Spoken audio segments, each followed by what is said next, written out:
Pasukan Pertahanan Israel atau IDF melakukan operasi militer besar-besaran di wilayah Palestina Tulkarim tepi barat.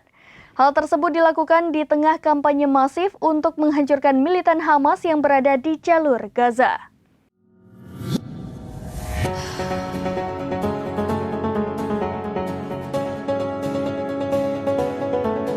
Pasukan Pertahanan Israel melakukan operasi militer besar-besaran di wilayah Palestina Tulkarim tepi barat. Hal itu dilakukan di tengah kampanye masif untuk menghancurkan militan Hamas yang ada di jalur Gaza. Meski tidak ada Hamas di sana, pasukan Zionis menyerbu wilayah di bagian pemerintahan Otoritas Pembebasan Palestina itu. Dikutip dari tribunnews.com, pada Senin 13 November 2023 hingga Selasa 14 November, IDF membunuh 7 warga Palestina.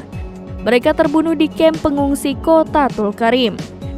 Menurut Rumah Sakit Pemerintah Tabet di Tulkarim, 2 orang dilaporkan tertembak peluru pasukan IDF. Kedua warga yang terbunuh ialah Walid Nasim Masih dan Abed Muarik.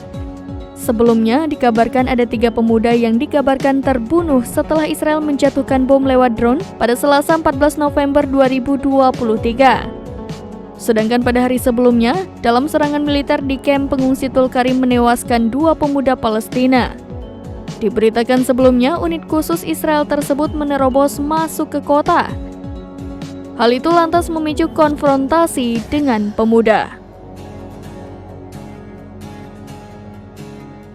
Demikian informasi terkini, Syedara Lun, saksikan terus berita lainnya di kanal YouTube Serambi News, website dan Facebook serambinews.com.